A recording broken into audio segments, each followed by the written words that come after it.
राम राम जी साਰਿਆਂ ने मैं तारा साथी मोहित पुनिया बताम सारे का जॉब्स टारगेट यूट्यूब चैनल पर एक बार फिर से स्वागत करूँ हूँ। तो भाई एच टेट का जो तारा एग्जाम होना है उसका पहले भाई एच टेट का प्रीवियस ईयर का क्वेश्चन पेपर उसका सॉल्यूशन देख लो, पूरा का पूरा सॉल्यूशन 33 वीडियो का मैं करवा दिया जाऊंगा, क्योंकि प्रीवियस ईयर मोस्ट इंपॉर्टेंट है एच टेट का अगर तुम पेपर देने जाने लग रहे हो तो।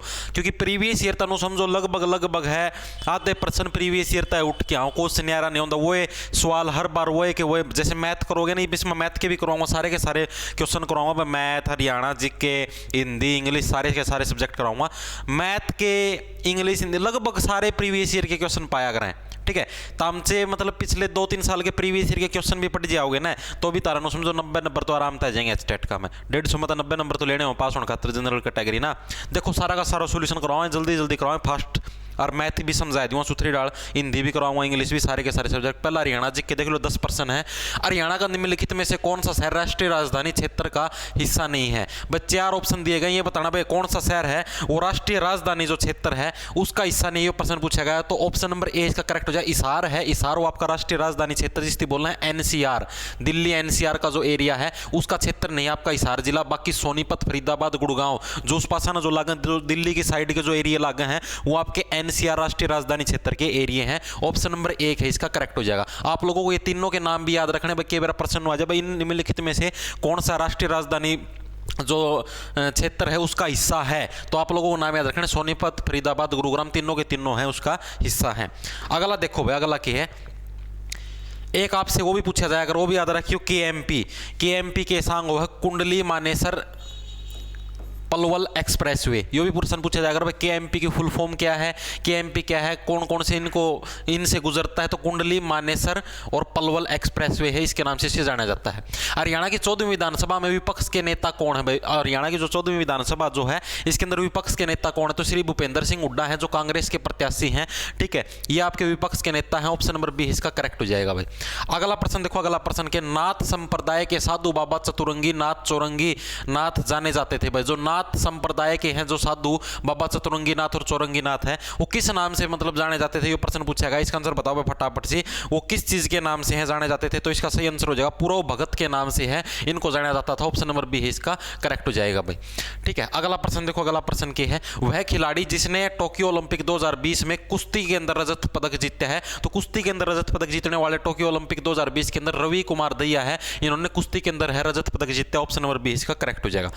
अगला देखो की है, निम्नलिखित में से किसने अधिकतम अवधि तक हरियाणा के मुख्यमंत्री के रूप में काम किया? 4 ऑप्शन दिए गए हैं भाई, इनके अंदर से कौन से ऐसे मुख्यमंत्री रहे हैं हरियाणा के जो सबसे लंबे समय तक है इन्होंने मुख्यमंत्री के पद पर है काम किया है? तो जो भजनलाल है, ऑप्शन नंबर बी है करेक्ट हो जाए, चौधरी भजनलाल है, इन्होंने सबसे लंबे समय तक है हरियाणा के मुख्यमंत्री के पद पर काम किया है। इसके अलावा एक प्रश्न यह भी पूछा जाया कर, कौन है हरियाणा के सबसे ज्यादा बार मुख्यमंत्री बने? दोनों आगे में फर्क है, एक तो है सबसे ज्यादा अधिकतम अवधि का मतलब है जो सबसे ज्यादा टाइम तक मुख्यमंत्री रहे वो तो है आपके भजनलाल। एक है आपका भाई जो सबसे ज्यादा बार मुख्यमंत्री बने तो वो कौन है? आपके ओम प्रकाश चौटाला। ओम प्रकाश चौटाला जी हैं वो आपके हरियाणा के ऐसे मुख्यमंत्री हैं जो सबसे ज्यादा बार है मुख्यमंत्री पद पर आसीन हुए हैं। कितनी बार हुए हैं प्रश्न पूछा जाओ तो 5 बार, कुल 5 बार हरियाणा के मुख्यमंत्री के पद पर हैं आसीन हुए हैं। तो यानी कि ये प्रश्न भी किया जा सके, दोनों आगा में कंफ्यूजन ना हो। अगर अवधि पूछ ले भाई कौन सबसे ज्यादा लंबे समय तक मुख्यमंत्री रहा है तो भजनलाल, और ये पूछ ले सबसे ज्यादा बार मुख्यमंत्री कौन बना है तो ओम प्रकाश चौटाला है, 5 बार मुख्यमंत्री के पद पर हैं आसीन हुए हैं। ऑप्शन नंबर बी इसका करेक्ट हो जाएगा भाई। अगला के निम्नलिखित कथनों को ध्यानपूर्वक पढ़िए। 4 ऑप्शन दिए और 2 ऑप्शन दिए गए, इन कथनों को आपको ध्यानपूर्वक पढ़ना और फिर इसका आंसर बताना है। तो इस देखो भाई इसका कैसे करना है आप लोगों को। भिवानी क्षेत्रफल की दृष्टि से सबसे बड़ा जिला है, एक तो कथन यो है। हिसार जनसंख्या की दृष्टि से सबसे बड़ा जिला है। इसके अंदर से आप लोगों को यह बताना है कौन सा कथन सही है। केवल कथन 1, केवल कथन 2, 1 और 2 दोनों सही हैं, दोनों कथन सही। तो आपका ऑप्शन नंबर सी इसका करेक्ट हो जाएगा, कोई सा भी कथन सही नहीं है। क्षेत्रफल की दृष्टि से जो सबसे बड़ा जिला हुआ आपका हरियाणा का सिरसा जिला है, वो आपका क्षेत्रफल की दृष्टि से सबसे बड़ा जिला है। पहले भिवानी था, लेकिन भिवानी के अंदर से जब चरखी दादरी काट दिया गया तो उसका पाछा फिर आपका कौन सा बच गया? सिरसा बच गया। जनसंख्या की दृष्टि से जो सबसे बड़ा जिला आपका फरीदाबाद है, ठीक है। हरियाणा का जो फरीदाबाद है वो आपका जनसंख्या की दृष्टि से सबसे बड़ा जिला है, जनसंख्या की दृष्टि से भी सबसे बड़ा है, और साथ के साथ जो आपका क्या नाम है वो बोलिया करें जो जनसंख्या घनत्व है उसकी दृष्टि से भी सबसे बड़ा जिला कौन सा? आपका फरीदाबाद है। जनसंख्या घनत्व की दृष्टि से सबसे छोटा जिला कौन सा है? सिरसा है। इनके नाम याद रख लियो। अगला प्रश्न देखो, अगला प्रश्न क्या है आपका,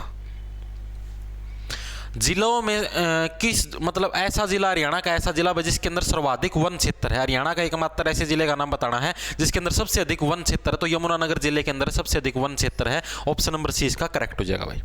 अगला प्रश्न देखो कि हरियाणा में राष्ट्रीय पशु आनुवांशिकी संस्थान है हरियाणा के किस जिले के अंदर स्थित है। आसान सा प्रश्न है। राष्ट्रीय पशु आनुवांशिकी संस्थान है हरियाणा के करनाल जिले के अंदर है। ऑप्शन नंबर बी इसका करेक्ट हो जाएगा। राष्ट्रीय पशु आनुवांशिकी संस्थान है हरियाणा के करनाल जिले के अंदर स्थित है। ऑप्शन नंबर बी है इसका करेक्ट हो जाएगा भाई। अगला प्रश्न देखो, अगला प्रश्न की तरह निम्नलिखित को सुमेलित कीजिए। भाई 4 ऑप्शन दिए गए भाई, इनको सुमेलित करना भाई कैसे, कौन सा क्या कुछ रहेगा। तो आप लोगों को बताना है भाई मंडल, कौन से मंडल के अंदर कौन सा जिला है इंक्लूड है, ये प्रश्न पूछा गया है। तो जैसे ये बताना है आपको हिसार मंडल के अंदर कौन सा जिला, गुरुग्राम मंडल के अंदर कौन सा जिला है, और आपका अंबाला मंडल के अंदर कौन सा जिला, और रोहतक मंडल के अंदर आपका कौन सा जिला है। इन मंडल और जिलों को है आप पसरी में कंबाइन करना है। तो इसका आंसर बताओ। इसका सही आंसर हो जाएगा आपका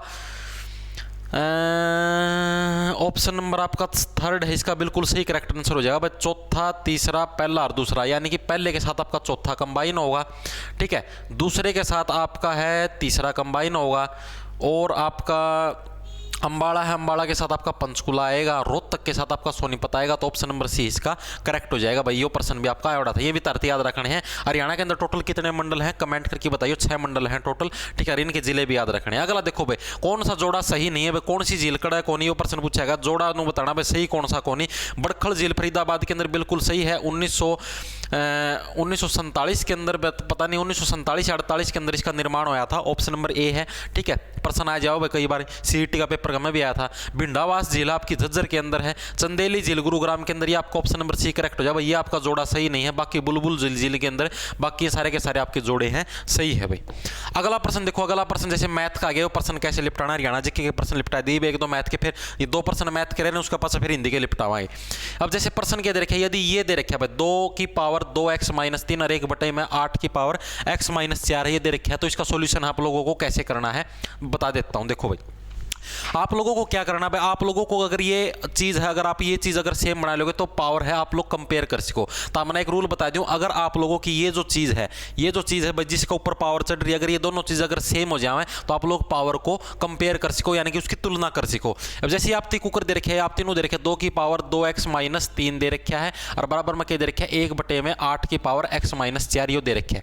अब अगर मैं इसे ऊपरला पासा ले जाऊँ, ये निचरला भाई 1/8 x - 4 है, अगर मैं ऊपरला पासा ले जाऊं तो पावर नेगेटिव होगी। तो हमने देखा होगा अगर जैसे आपके पास ऐसे है 2 की पावर 2 है, 1/2 की पावर 2 है, अगर इस 2 की पावर 2 ना अगर ऊपर ले जाओगे तो क्या बन जाएगा 2 की पावर -2 बन जाएगा। अगर पावर हमेशा नेगेटिव हो जाओगी, अगर इसे ऊपरला पासा ले जाओगे तो 2 की पावर क्या बन जाएगी -2 बन जाएगी। तो उससे पासा उससे तरीका तो इस अगर x - 4 ना अगर मैं ऊपरला पासा ले जाऊंगा तो क्या बन जाएगा यानी कि ये जो 8 की पावर x - 4 अगर मैं इसे ऊपर ले जाऊंगा तो ये बन जाएगा 8 की पावर -x और +4, यानी कि ये जो पावर है पावर की आपकी किसके साथ मल्टीप्लाई हो जाएगी माइनस के साथ मल्टीप्लाई हो जाएगी, यानी कि -x और +4 बन जाएगा। और इस तरफ आपका ये यही चली जाएगा 2 की पावर 2x + 3 है, ये आपका इस तरफ आपका ये यही चली जाएगा।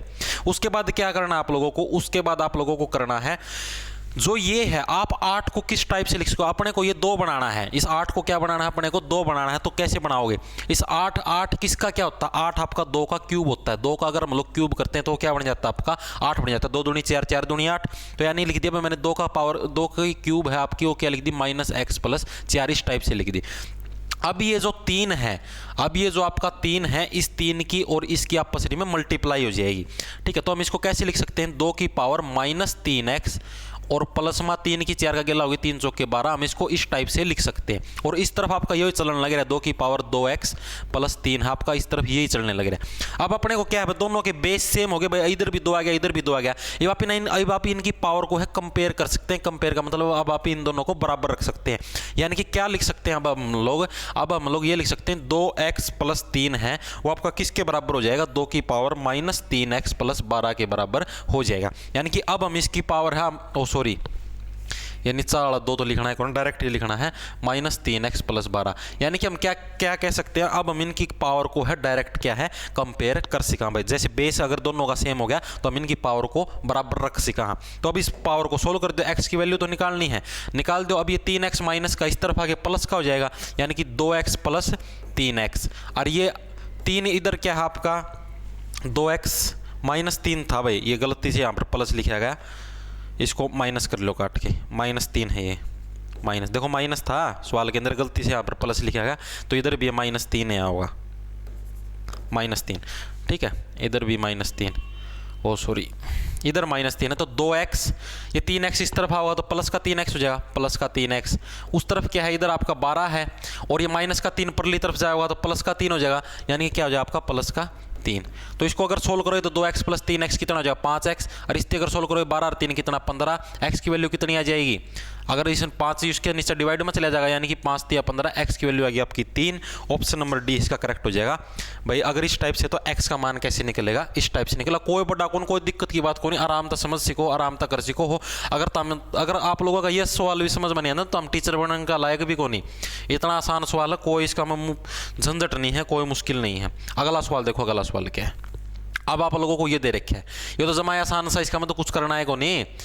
सवाल क्या दे रखा है भाई, अगर हम लोग A स्टार B का मतलब क्या है, अगर कोई भी चीज़ अगर उसके बीच में स्टार दे रखा है, A स्टार B का मतलब क्या है, A + B प्लस में ABO दे रखा है, तो ये 8 स्टार 7 का मतलब क्या है भाई, यानी कि A की जगह आपको 8 दे रखा है, B की जगह आपको 7 दे रखा है, तो हमें इसको इस टाइप से लिखना है, यानी कि 8 स्टार 7 का मतलब क्या है, 8 + 7 + 8 और 7 की मल्टीप्लाई करनी है, इस टाइप से लिखना है। 5 स्टार 6 का मतलब क्या है, 5 + 6, 5 और 7 की मल्टीप्लाई करनी, कर दो इनती, 8 और 7 15, 8 8 7 56, 56, 8 क्या आ जाएगा भाई, 5 और 6 5 11, और प्लस में 7 पंजे 35 है, ठीक है। उसके पास क्या देखिए बीच में माइनस का निशान है, यानी कि 8 और 7 आड़ा है, इसने तो एक पासा लिख दो, यानी कि 15 प्लस में 56, ठीक है, बीच में माइनस का निशान, -11 और माइनस आपका 35, ठीक है।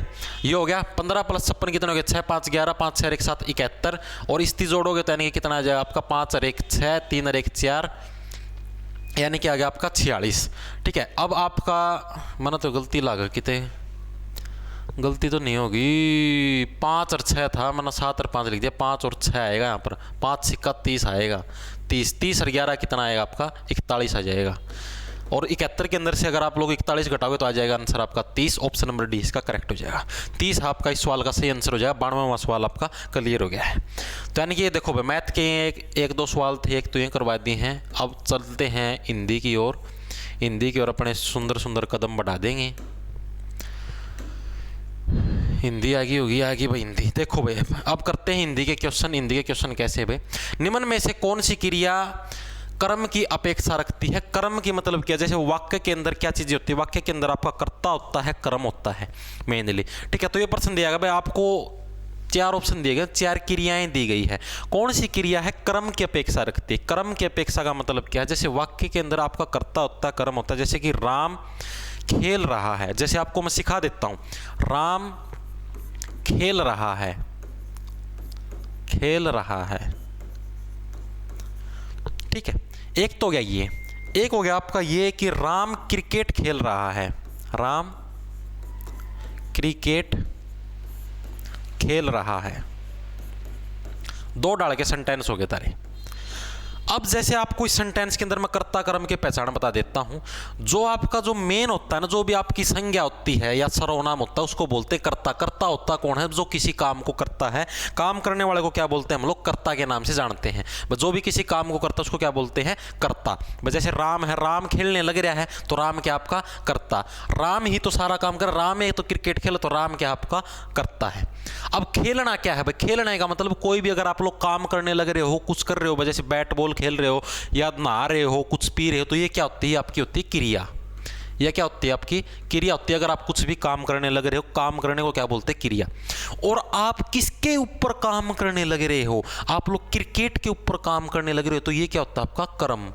इसको क्या बोलते हैं, कर्म। आप लोगों ने कर्म क्या कराया है, ठीक है। यानी कि राम जैसे ये है भाई, राम खेल रहा है, इसके अंदर कोई कर्म नहीं है भाई, राम खेल रहा है डायरेक्ट भाई, वाक्य भी आपका जच जाएगा भाई, राम खेल रहा है, ठीक है भाई, राम खेल रहा है, नॉर्मल सी बात है। राम क्रिकेट खेल रहा है भाई, क्या चीज खेलने लग रहा है, क्रिया है, वो किसके ऊपर करने लग रहा है, क्रिया। यानी कि जो खेलने का जो काम है वो आपका किसके ऊपर करने लग रहा है, राम। ये प्रश्न पूछा गया, तो राम है क्रिकेट के ऊपर खेलने का काम करने लग रहा है। तो यानी कि किसी के ऊपर भी अगर आप लोग क्रिया करने लग रहे हो तो उसको क्या बोलते हैं, कर्म के नाम से जाना जाओ है। तो ये प्रश्न इसमें निम्नलिखित में से कौन सी क्रिया कर्म की अपेक्षा रखती है। यानी कि 4 क्रियाएं दी गई, कौन सी क्रिया के अंदर आप लोगों का कर्म है वो आना चाहिए, ये प्रश्न पूछा है। अब जैसे दौड़ना है, राम दौड़ता है, श्याम दौड़ता है, भाई इसके अंदर कर्म की जरूरत नहीं है। नॉर्मल सी बात है, सबको पता है दौड़ने लग रहा है तो पैरों से ही दौड़ेगा, ये तो है नहीं भाई हाथों के सारे दौड़ेगा। ऐसे तो ये मतलब हम इसको डायरेक्ट ऐसे लिख सकते हैं भाई राम दौड़ता है, ये तो जरूरी नहीं भाई हम ये लिखें भाई राम पैरों से दौड़ता है। पैर लिखना तो जरूरी नहीं है, राम दौड़ता तो भी अंडरस्टूड है, तो भी आप लोग समझ सको, तो इसके अंदर कर्म की जरूरत नहीं है। पीना, अब जैसे इसको बताता हूं पीना, अब पीना है भाई राम पीता है, क्या पीता है, पानी पीवा है, मूत पीवा है, और कि में पीवा, दारू पीवा, के पीवा है, इसके अंदर तो जरूरी है, कंपलसरी है भाई क्या चीज पीने लग रहा है, यानी कि इसके अंदर तो कर्म आना चाहिए। तो ऑप्शन नंबर बी इसका करेक्ट हो जाए। कौन सी क्रिया के अंदर कर्म की अपेक्षा है, पीने के अंदर है कर्म की अपेक्षा। बाकी हंसना, राम हंसता है, सबको पता भाई ओठा तर दांदा तो हंसेगा, नु तो है कौन भाई राम हंसा है भाई हाथ आगे लासा नु हा हा हा हा नु तो हंसा कौन नहीं, मुंह तो खुलेगा सारे ने, मेरा भाई हंसना क्रिया के अंदर कोई भी कर्म की जरूरत है नहीं। रेंगना, सांप रेंगता है, इबनु तो है कौन सांप नु शरीर तीनों हला हला की रेंगा है, यह चीज तो बतानी जरूरी कौन नहीं, तो सबको पता है सांप रेंगता। तो यानी कि पीने के अंदर आपको कर्म बताने की आवश्यकता है भाई, पीने की जो क्रिया है उसके अंदर आपको कर्म बताना जरूरी है भाई, क्या है भाई किस क्या पीता है क्या करता है, तो इसके अंदर आपको कर्म बताना जरूरी है, तो इसलिए आपके पीने की क्रिया के अंदर आपकी कर्म की अपेक्षा रखते हैं। ऑप्शन नंबर 20 का करेक्ट हो जाए। समझ में आ गया, कर्ता कर्म क्रिया पेपर में आ जाएगा तो गलती कौन करोगे। आगे देखो आगे क्या है, विलोम शब्द की दृष्टि से संगत विकल्प चुनिए। भाई विलोम शब्द की दृष्टि से है आप लोगों को संगत विकल्प चुनना है, चुनो भाई फटाफट से। क्या हुआ, विलोम शब्द की दृष्टि से आपको संगत वो चुनना है, विकल्प चुनना है भाई कौन सा है आपका सही विलोम शब्द है। तो आपका जो वैमनस्य है वो आपका सोमनस्य है, ऑप्शन नंबर डी इसका करेक्ट हो जाएगा। ये आपका विलोम शब्द की दृष्टि से आपका सही जो शब्द है वो है आपका ऑप्शन नंबर डी इसका करेक्ट हो जाएगा। अगला देखो, अगला क्या है, अर्थ की दृष्टि से असंगत मुहावरे का चयन कीजिए। भाई कौन से मुहावरे का अर्थ है वो आपका सही नहीं है, ऐसे मुहावरे का आप लोगों को चयन करना है। तो इसका सही आंसर बताओ भाई आप लोगों का क्या हो जाएगा। आंख का पानी गिर जाना, बेशरम हो जाना, ये बिल्कुल सही है, इसके अंदर कोई भी दिक्कत नहीं है। आंखों पर बिठाना, बहुत आदर सत्कार करना, ये भी बिल्कुल सही है। आंख का काजल चुराना, सफाई से चुराना, ये भी बिल्कुल सही है। अरमान निकालना, अपनी ही बात करते रहना, ये बिल्कुल गलत है। तो ऑप्शन नंबर डी आपका करेक्ट हो जाएगा। अर्थ की दृष्टि से असंगत मुहावरा कौन सा है, अरमान निकालना हो आपका अर्थ की दृष्टि से असंगत मुहावरा है। अगला देखो भाई, अगला की जरा, किस विकल्प के सभी शब्द रात के पर्यायवाची हैं। रात जो शब्द है, रात शब्द का जो पर्यायवाची है वो चार ऑप्शन दिए गए भाई, कौन सा आपका रात शब्द का है पर्यायवाची है, ये प्रश्न पूछा गया है। तो इसका सही आंसर हो जाएगा आपका सरोवरी, रेन और विभावरी, ये आपके रात शब्द के पर्यायवाची हैं, ऑप्शन नंबर 20 का करेक्ट हो जाएगा। अगला के किस विकल्प के सभी शब्द है व्यक्तिवाचक संज्ञाएं हैं। संज्ञा तीन प्रकार की होती है, व्यक्तिवाचक, जातिवाचक और भाववाचक। दोनों प्रश्न पूछा है भाई कौन सी जो संज्ञा है आपकी वो व्यक्तिवाचक है। तो भाई आपकी राधे श्याम, पन्ना लाल और हिमालय ये आपकी व्यक्तिवाचक है। पहचान क्या है इनकी भाई, जैसे व्यक्तिवाचक अगर कोई भी संज्ञा तो उसका मतलब क्या भाई, अगर आप किसी भी व्यक्ति या वस्तु के नाम उसका या किसी भी चीज का अगर आप लोग गुणगान करते हो तो उसको व्यक्तिवाचक संज्ञा के नाम से जाना जाता है। जैसे आपको राधे श्याम ये किसी व्यक्ति का नाम है, पन्ना लाल है ये किसी व्यक्ति का नाम है, हिमालय ये किसी पहाड़ का नाम है। व्यक्ति, वस्तु, पहाड़, साइकिल, कुछ भी हो, मतलब अगर आप किसी भी चीज के नाम का अगर आप लोग उल्लेख करो हो तो उसकी क्या बोलना है, व्यक्तिवाचक संज्ञा बोलना। जातिवाचक का क्या मतलब है, अगर आप किसी भी पशुओं की, आदमियों की जाति का उल्लेख करते हो तो उसको जातिवाचक संज्ञा बोलते हैं। जैसे भाई बैल, बैलों की एक जाति है, भेड़, भेड़ों की एक जाति है, मतलब भेड़ों का एक समूह है, एक जाति को रिप्रेजेंट करे भेड़, तो यानी कि इसको क्या बोलेंगे, जातिवाचक। भाववाचक जिसके अंदर आप लोग अपने भाव को रिप्रेजेंट करो, भाई जैसे भाई मैं उसको बहुत पसंद करता हूँ, भाई मेरे से वो रोता हुआ दिखाई नहीं दे। रोना, रोना क्या आपकी भावना, हंसना क्या है आपकी भावना, तो इसको बोलते हैं भाववाचक संज्ञाएं। ठीक है, जैसे इसके अंदर आम है, आम भी आपकी व्यक्तिवाचक है। गाय है, गाय क्या है आपकी जातिवाचक संज्ञा है। मूर्खता क्या है, मूर्खता आपकी भाववाचक है। मूर्खपन इसको क्या बोलते हैं, भावना है। चालाकी, चालाकी भी आपकी क्या है, भाववाचक संज्ञा है। ममता भी आपकी भाववाचक है। बैल आपकी जातिवाचक है। लंबाई आपकी क्या है, लंबाई भी आपकी भाववाचक संज्ञा। साधना, ऊंचाई, ऊंचाई भी आपकी भाववाचक संज्ञा है। ठीक है, इस टाइप से आप लोगों को याद रखने हैं। अगला क्या है भाई, मैं चुप नहीं बैठ सकती, उक्त वाक्य का भाववाच्य क्या होगा। भाई भाववाच्य, भाई अगर भाई कोई छोरी है नु कहने लग रही है भाई मैं चुप को नहीं बैठ सकती, तो इसका भाववाच्य बताना भाई, इसके अंदर भाववाच्य है वो क्या है, ये प्रश्न पूछेगा। इसके अंदर बताओ भाई सही आंसर क्या हो जाएगा। भाई मैं चुप नहीं बैठ सकती, अगर इसके अंदर अगर आप लोगों से भाववाच्य पूछे तो यानी कि भाववाचक संज्ञा क्या बन जाएगी, मुझसे चुप नहीं बैठा जाता। ऑप्शन नंबर सी इसका करेक्ट हो जाएगा। मुझसे चुप नहीं बैठा जाता, इसका सही करेक्ट हो जाएगा। भाई आपका अगर कभी भी आपको यह आ जाए भाववाच्य बनाना है तो उसके अंदर हमेशा क्या आएगा आप लोगों का, मुझसे ये करा नहीं जाता, मुझसे ये करा नहीं जाता, मुझसे ये नहीं हो सकता। मतलब कि आपको से चीज का प्रयोग हमेशा करना, से यानी कि आप लोगों को इस टाइप से रिप्रेजेंट करना भाई आप लोग किसी चीज को किसी चीज से अलग करने लग रहे हो।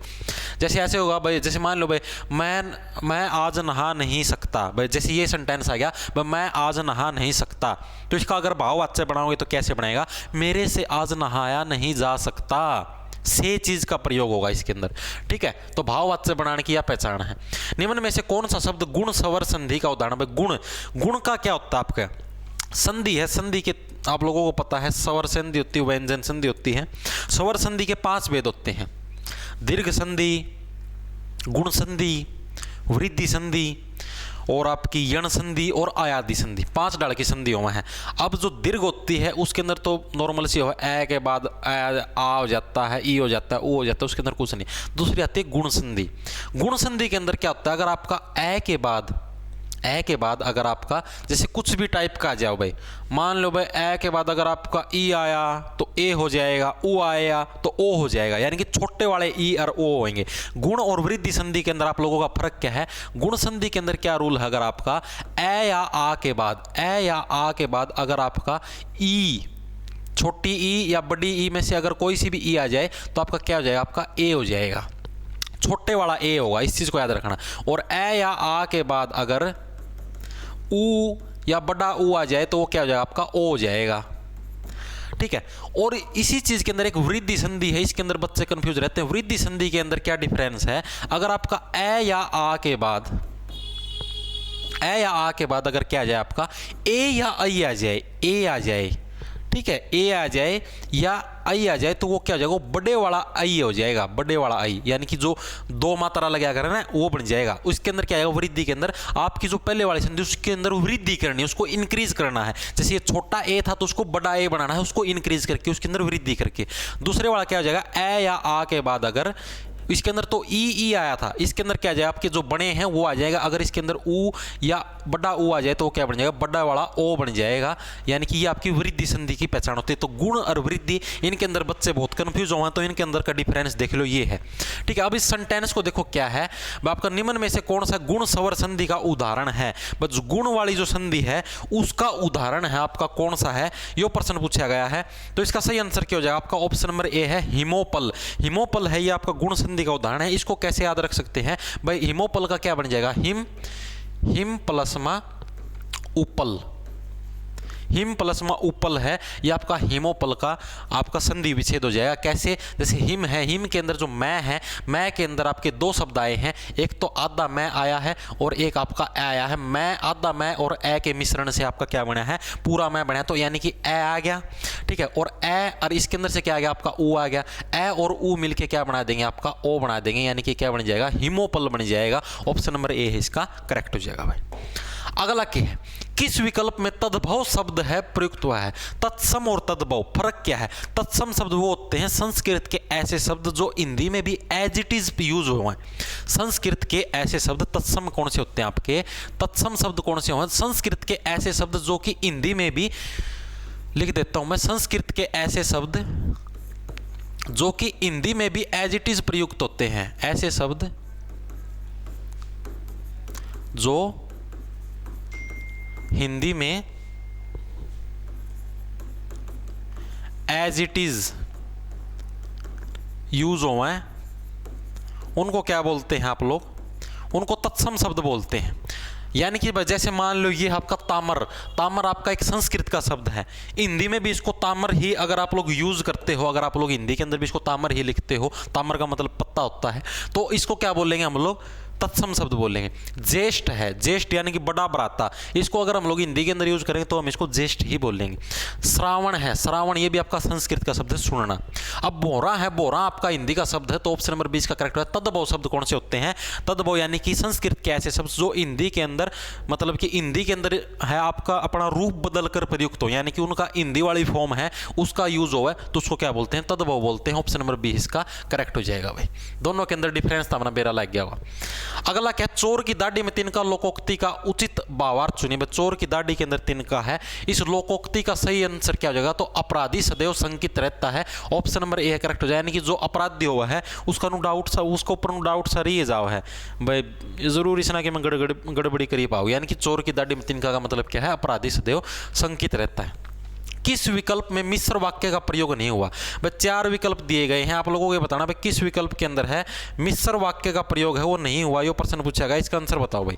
तो मिश्र वाक्य का प्रयोग है वह थोड़ी देर बाद तुरंत लौट गया, इस वाक्य के अंदर आपका मिश्र वाक्य का प्रयोग नहीं हुआ। बाकी इन तीनों के अंदर आपका मिश्र वाक्य का प्रयोग है हुआ है।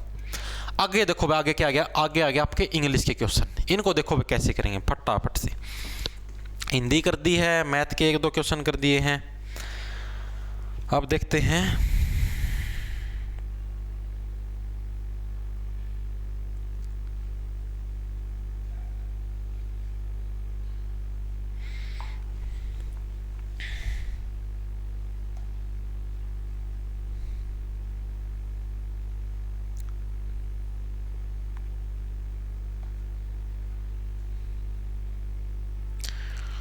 ला ला ला ला ला ला।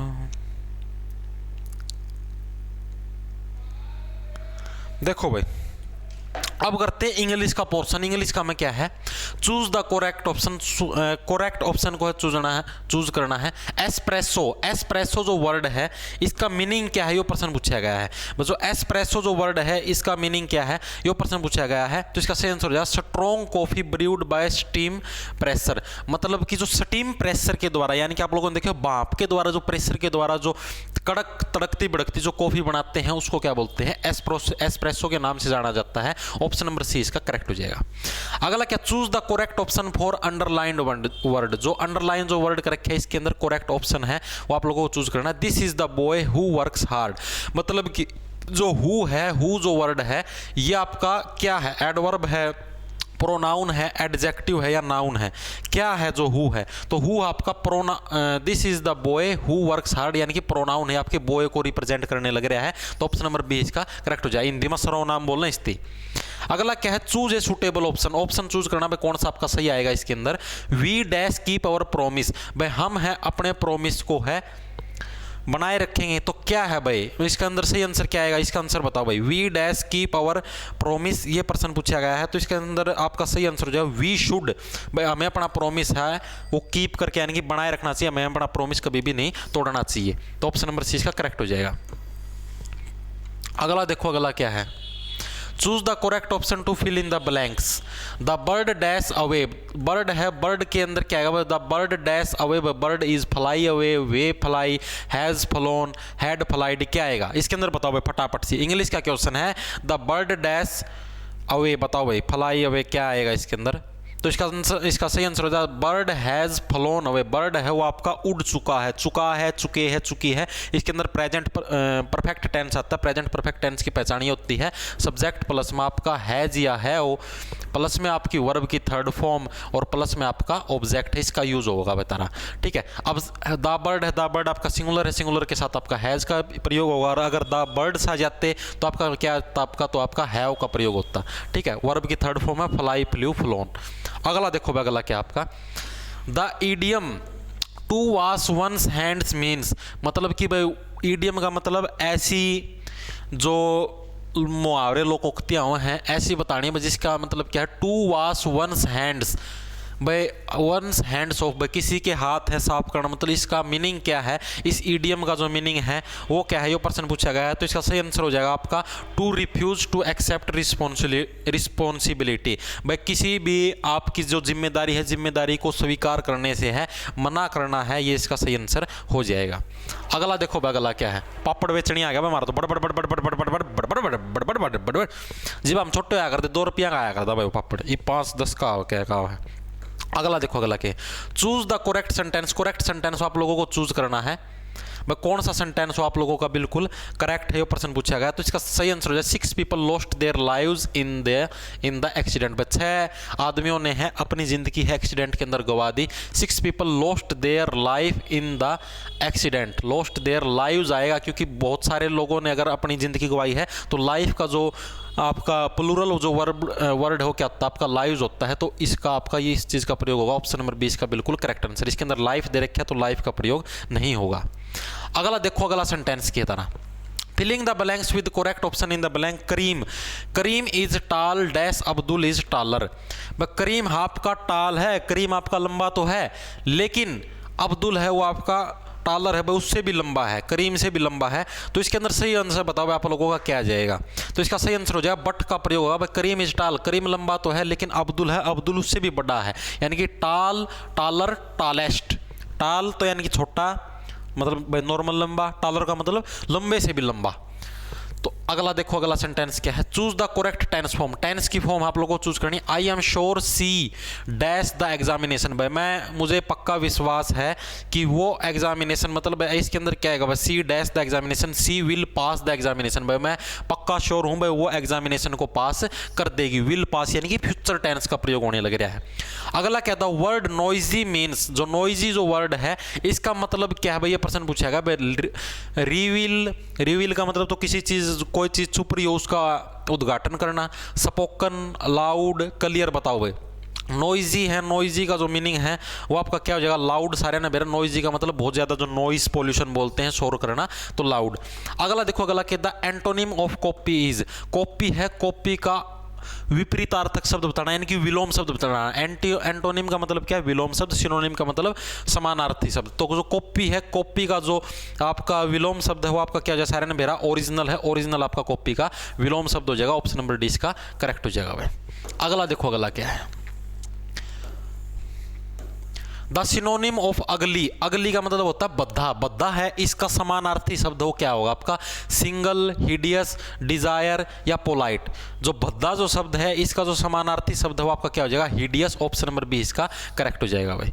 अगला देखो, अगला क्या है, choose the correct option. Option सही ऑप्शन है आप लोगों को चूज करना है। Tendulkar is the batsman, Tendulkar is the dash batsman in the world. Tendulkar है वो आपका कैसे बैट्समैन है वर्ल्ड के अंदर। तो भाई दा आपका वर्ल्ड का है प्रयोग हुआ है। अगर आपके दा शब्द का अगर प्रयोग होता है तो उसके अंदर आपका बेस्ट यानी कि जो वर्ब की जो थर्ड फॉर्म होती है उसका यूज होता है। यानी कि क्या होती है आपकी, गुड, वर्ब की फर्स्ट फॉर्म बेटर